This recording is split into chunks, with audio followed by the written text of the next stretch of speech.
All right, we are live. Hey, everybody, it's Angela with North Carolina School Choice. Thanks for tuning in today. Today I have Catherine Truitt. You may remember her from a live stream in the past. We've done a couple of broadcasts together. And if you do not know, Catherine Truitt is running to be North Carolina's next state superintendent of public instruction. Super long title. You may have the longest title in the state. But you would be Council of State, very important during COVID days. But what's more important is your positions have changed a little bit and morphed, I would say, for the better. So tell the viewers a little bit about what's been going on, and they can research you at catherinetruitt.com while we're talking if they want to do something like that. And if they decide they want to support you, that's the place they can do such as well, right? So that's right. Yep, catherinetruitt.com. Thanks for coming back to me, by the way. Yeah, absolutely, Angela. A lot has changed since you and I met and last spoke. The last time that we've really spoke publicly was before COVID.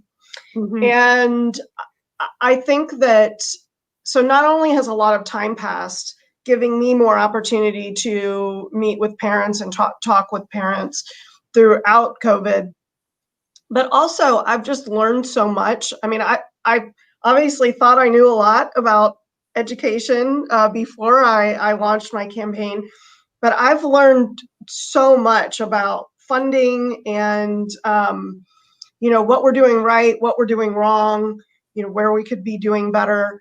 And one of the things that I've really come to realize over the last several months is that we were already in this country and in this state in particular, because we have such a large homeschool community, we were already headed toward more of a parent as consumer approach to public education. And by that, I mean more parent demand. I feel like that's why I'm rubbing my hands. Yeah. It's really kind of exciting, I think. And a recognition from superintendents that they can't just think about the kids that are in their school district. There are kids all over their county that they may end up touching without realizing it. So, for example, let's say you have a kid who starts off public school being homeschooled, like kindergarten, first, second grade, and then something happens in that family. Mom has to go back to work, or there's a divorce or whatever, and that child can no longer be homeschooled. So now that child's parents place her at a charter school. And then, so that child spends third grade through eighth grade at a charter school. That charter school doesn't have high school. It ends in grade 8. So now that child is going to be in the public high school. Sure. Now, all of a sudden, that superintendent is responsible for that child who has not been part of that district to that point. And so I love that we're seeing our superintendents recognize that. And consequently, we're seeing superintendents, partner with homeschool parents, making, perhaps a child will take a class at a neighborhood school, or they will engage with parents in that community, or they will engage with leaders in a private school, or in maybe sharing best practices in part of the charter school. So that's one thing. The other thing that's happening is that COVID has accelerated this idea that parents want to have more what I call voice and choice. And we know that because parents have been so disgruntled with the decisions that have been made on their behalf by the governor, and then of course by local districts on how and when to reopen schools. And so I do think we're going to see a lot of changes moving forward. um, school choice should not be a political issue. It Yeah. just shouldn't. Yeah, I But saw that on the platform. But yeah, it's very political. it is very political. But if we really want to talk about what's best for students, we have to involve parents in that conversation. And so, and I've been talking to a lot of parents. Um, I understand now in a way that, and I'm a parent. I want to make sure everyone knows I have a child who just graduated from Wake County Public Schools this past spring, and I have two children still in Wake County Public Schools. And I love my kids' schools. I really do. I love their teachers. I wish all kids could go to have the kind of experience that my kids have had in public school. And when I first met you, I didn't really understand why some parents refer to our public schools as government schools. And and I do now. I do. I understand why they refer to them as government schools. It's not an attack, that's Right, just the reality of the situation. They right. are, it's filled with government employees, it's paid for by the taxpayers, we're staffed with government employees, Yes. it's not a bad thing. It's just the reality of the Right. situation. And I hear I'm getting attacked because I say that. I'm getting attacked no matter what I say these days, but it's just the reality. Not every word that comes out of my mouth is meant to be an attack on the government schools. I use them as well. It just it differentiates a little Mhm. bit. Um, Well, but and if you want to talk about attacks, um, I get attacked because I am pro school choice, I feel like I and gotta put that this up. Hold on, I gotta put this up real quick. I forgot to put that up before you came on. I love it. The way I feel is that yeah, I am running for state superintendent of public instruction. It Mhm. is in our constitution that we must offer K-12 Right. schools, of course. But if we're really thinking about what's best for students, and we all do, we all say that we want to do what's best for students. My personal philosophy is that if we're going to do that, we have to think about the student and the people in the system, not just the system itself. Hmm. I reject the notion that school choice is starving public education of money. I just don't believe it. I don't either. So, I'm a homeschool mom now, though. So I used to use just regular traditional public schools, another way to say government schools. Then I use the charter. So since Mhm. you brought up those two things, it's like, man, is she talking about me? um, but I'm still a homeschool mom. But I'm also this person who has become more politically involved.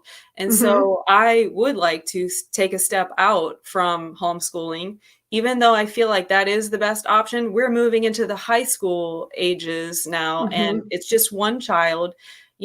I've learned a ton too, and it's okay. We can absorb new material even as adults. I'm in Yes. my 40s, so I still have this desire to learn. That may have something to do with me finishing in Wake County Public Schools.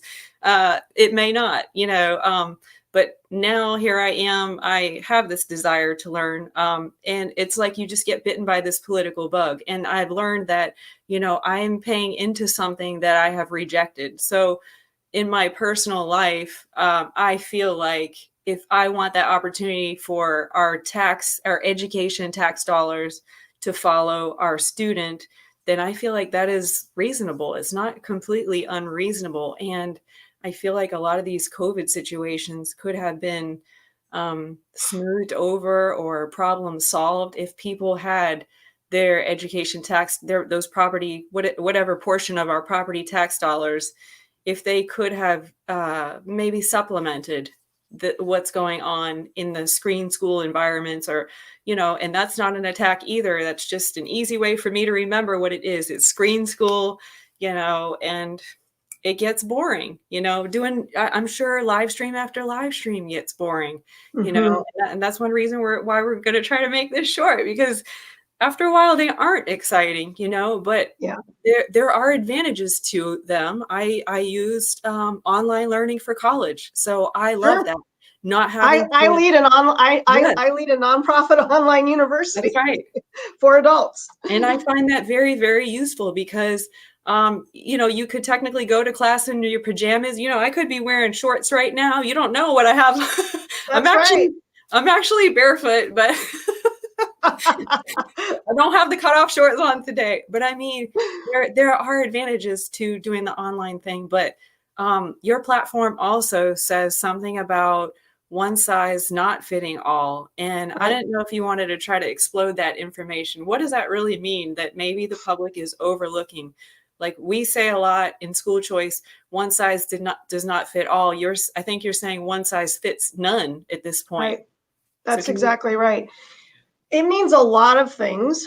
But in terms of COVID, what it means is that a top-down approach from Raleigh dictating schools shutting down and how and when they can reopen doesn't work, because we have 115 different school districts and each one is different from the next. They're very Mhm. diverse. We have collectively. Um, and so my position is that when it comes to schools, local control is best. When it comes to Mhm. things like matching resources to where they're needed most. I would like, a lot of the money that the state gives to, for example, to districts who get more money because they have a high percentage of low income families, there's always Mhm. strings attached to that money. And I just believe Okay. that it's the local leaders who understand best the needs of their community, not Raleigh. And so the governor saying, um, taking responsibility for being the person who says when schools can open and how. I just don't think that's the best way for this to be handled. How do you Um, how do you squash this thing that though whether it's a smaller group or a larger group, but how do you squash this? It's a valid concern that we have to be afraid of COVID, but the families that want to go back to in-person instruction are crazy, maniacal, they're extremists. How do you disprove that from this position you're in? Because I know it has become polarized. The left is like, no, we want to stay safe, but the right is not saying, well, we're not being unsafe here. We have examples that are working. We don't have to reinvent the wheel. Does there anything jump out to you to share as well on that? well, yeah, I mean, the governor's own Secretary of Health and Human Services, who is a doctor, said it's safe to go back to school, and that's why the governor put Plan A on the table for grades K through 5. And so we've had there were some schools that have been open this whole time, Mm-hmm. private schools, and since K5, some schools have had some kids in school this entire time in those elementary grades. And while there have been a couple of isolated cases of COVID, we've not had any outbreaks with kids being in school.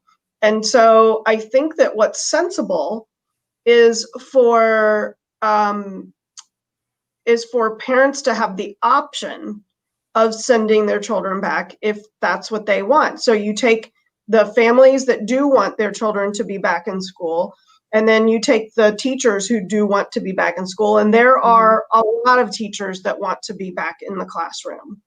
Okay. And you put those two groups together and problem solved. If there are teachers that for whom it's not safe for them to be in school, then they teach from home and they teach those children of parents who do not want their kids back in school.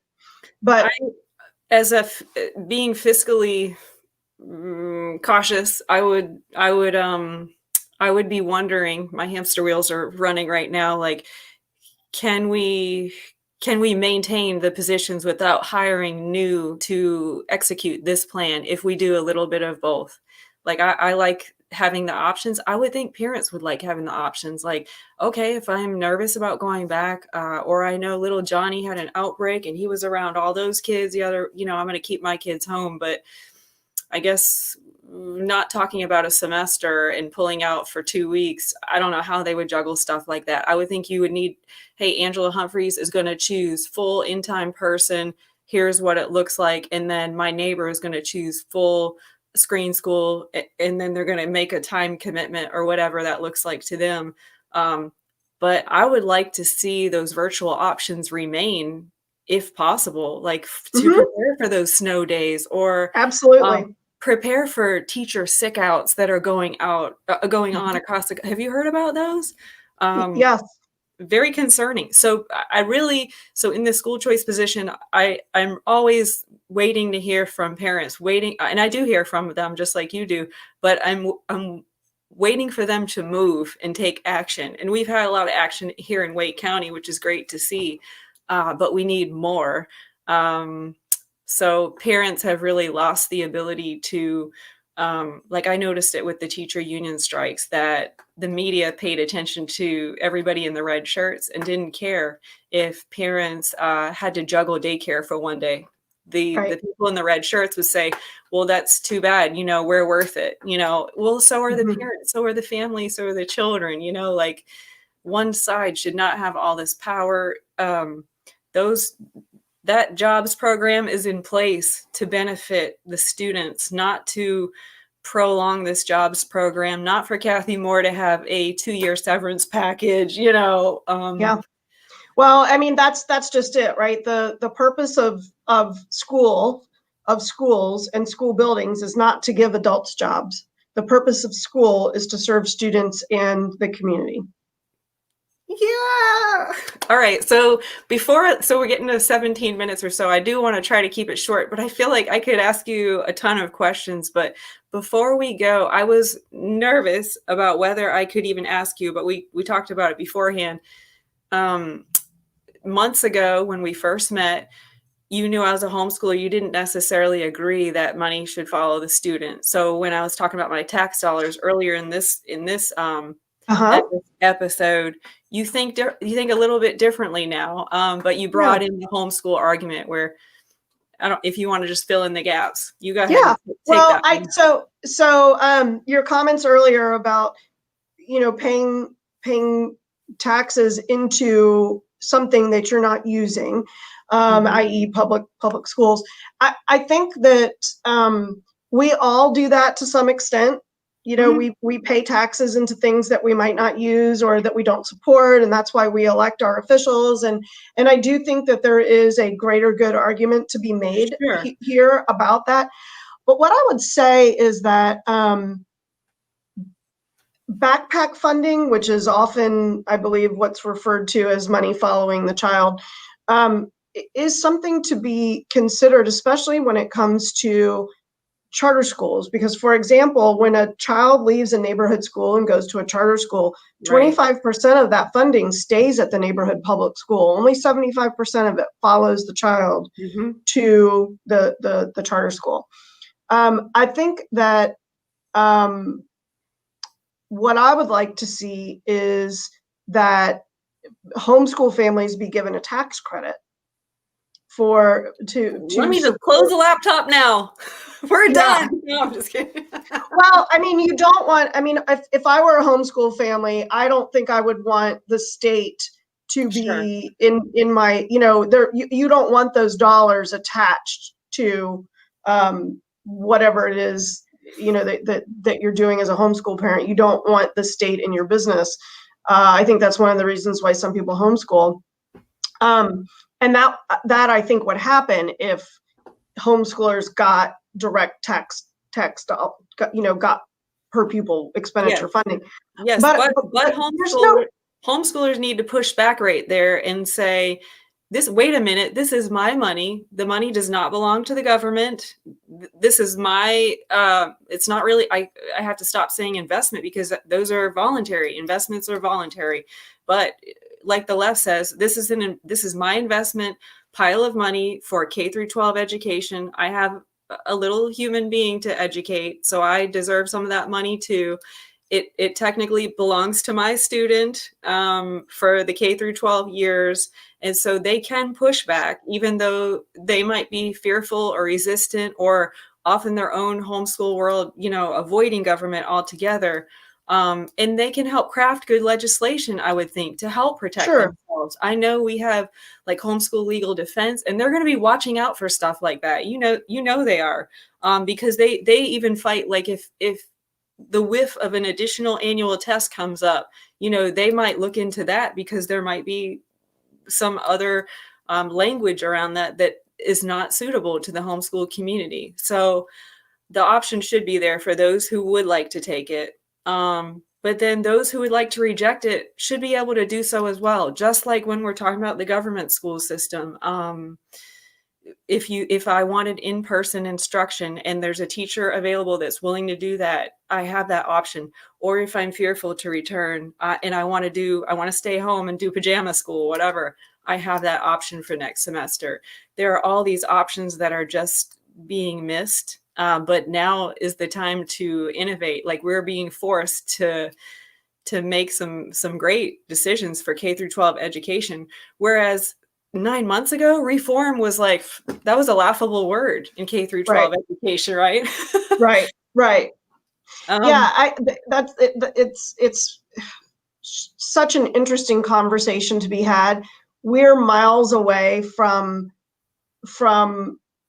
I think getting everyone to understand that what we're talking about is we are still talking about educating all students. And we do need to think about how all students are being educated, even when it's not excuse me, under the umbrella of neighborhood public schools. We still have to think about why does the state constitution say that all children shall receive a free public education? mhm. And And there's even confusion about those non-public schools that fall under the sub umbrella of being religious, how they are involved in the Opportunity Scholarship Program, but the talking points of the left, they still seem to think that those public tax dollars should not follow those members of the public community. They are still members of the public community. And while I might not be able to sit here and litigate a religious case effectively, if they're paying taxes, they should be able to grab some of them. I would mhm. think grab all of them back if they have a student, not just 75% back like the public charter school is able to do. So, but it would be a miracle if you would be able to advocate or at least influence for all of those things if you were to win this election.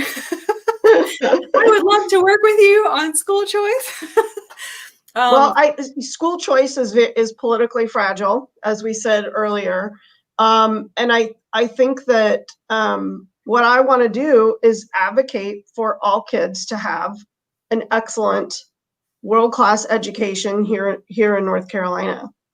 I'm really And glad your position has blossomed because when we met months and months ago prior to the primary, you're like, yeah, homeschool, not so much. Like, you didn't say it exactly like that, but you're like, yeah, I've got to work on the government system. This is this other category, and now you're just like, all means y'all. yeah, all means all. And I think talking to superintendents who have said, yeah, I have to think about all kids in my community. I have to think about all kids in my community because I may, uh, morally, they feel like they are responsible for all kids in their community. Interesting. Well, let's talk about all the voters before you go. So, do you have anything you want to share with maybe kids like your own who just finished high school and might be out there voting for the first time, or somebody who stumbles across this live stream as just meeting you for the first time, why they might want to get out there and do some early voting or vote on Mm. November 3rd. So there's tons of places all across the state of North Carolina to get out and early vote. Yes. And I will chime in that masks are not required, whether you are politically involved or not. If you just want to get out there and that's a barrier for you, that's a barrier that's been removed. But anyway, to all those newbies or people who are thinking they might stay home this election, it is a long ballot. How do you get them out there? Well, I think that for me, it always comes back to if you don't like something, you can't complain about it unless you voted. Mm-hmm. And, you know, everyone having the right to vote is a hard fought battle. And so I would encourage, for no other reason, then vote because it's such a hard fought battle. And I would encourage new voters to make sure that they are, when you research candidates, you need to look for how they use data and Okay. whether or not they're just making blanket statements like, you know, school choice is starving public education of much needed funding. You know, is there data to back that up? I just would encourage everyone. It is a long ballot. You got to turn it over and finish the ballot, in fact, and just do your research before you go out there. And there's all sorts of websites out there that make it easy for voters to research candidates. Okay. And another thing before you go, Rebecca chimed in about, let's see, she mentioned the disabilities grant, but she also mentioned, you could probably see the comments on your end. I don't actually. I didn't see them while they were being generated, but she mentioned special needs students, and I didn't know if you wanted to talk about that reading study, or can you lay that out really quickly too? And For opportunity scholarships? no, I'm sorry. I'm trying to think of what it's called. The way students are reading now Oh, compared the to science how of we would like reading. to improve it Yes, for yes, students with learning. I can lay that out. So right now in North Carolina, 67% of eighth graders do not read nor do math on proficiently headed into high school. That's an obscene percentage of Mhm. students not reading Right. proficiently. When we back that out, we see that it's only 14% of African Americans and 28% of Hispanic kids who do. This is education malpractice, and it goes right back to the science of reading. The battle that has been waged since the 70s and 80s on whole language versus phonics instruction was put to rest with the National Reading Panel's recommendation in the early 2000s that a phonics-based approach to early literacy instruction is the only research-backed way to teach kids how to learn how to read. But our colleges of education, some of them, do not agree with that and have continued to teach whole language and balanced literacy to their pre-service teachers. We know 100% that dyslexic children and kids with reading disabilities learn best to read through phonics-based approach. Kids have to learn how to decode if they are going to learn how to read, which is just a fancy way of saying sound out words. The State Board of Education recognizes this. They defined over the summer, they came up with an official definition for what high quality literacy instruction looks like, and it is grounded in the science of reading.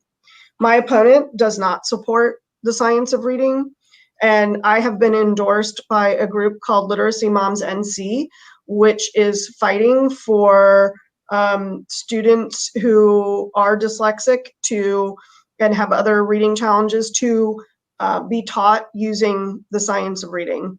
But it turns out that the science of reading is what's best for all students. We are hardwired to learn how to speak.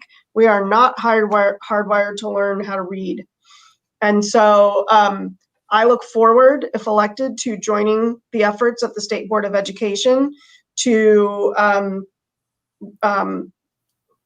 launch a statewide literacy campaign so that we can turn around these abysmal numbers that, by the way, have been the same since the 90s. So no matter who's been in charge politically or how much money we've appropriated, we've not been able to move these numbers on student achievement in reading.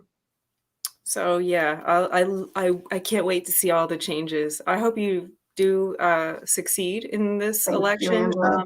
So let's just remind voters again really quick. Well, let me tell Rebecca, thank you for watching. And if you are just, if this is just coming across your screens at home, one favor you could do for Catherine and North Carolina School Choice is to engage with the video, like, click, share. And like I said, folks could visit your website, catherinetruitt.com, to send you a little bit of support at the last minute, or maybe help you out at the polls. Folks, Facebook. Help you out on Facebook? Yeah, well, just my Facebook page is a great thing to share with people that Okay, might gotcha. not know about this role, this position. A lot of Yeah, people don't know we have a state superintendent of public instruction. right. I think I have like talked to almost every single person on my ballot. It's a really strange lifestyle I have now. So I definitely did get bitten by a political bug. But yeah, viewers, thank you for watching, and do share with your communities. I know you are all working hard to influence elections positively for, to benefit North Carolina. So as you can see, Catherine Truitt is very different. There's only one other opponent you need to defeat. There's no Libertarian, there's no Green Party, there's no Constitution Party. So it's either far left or it's going to be you on the right, with potentially all these awesome ideas that maybe you could execute in the office. And how long would the term be if you do win? 4 years. 4 more years. Oh, I couldn't hold back. All right. Thanks, everybody. And please do share. Catherine, any final words before we go? No, just thank you so much, Angela, for your passion. And I love that even though we might not agree on every single little thing, we can have this constructive dialogue. I've learned so much from you, and I appreciate the opportunity. Well, that is very kind of you to say. All right. Thank you, Catherine. We'll talk again soon. Bye, Thanks. everybody. Bye, Facebook. Bye. Share.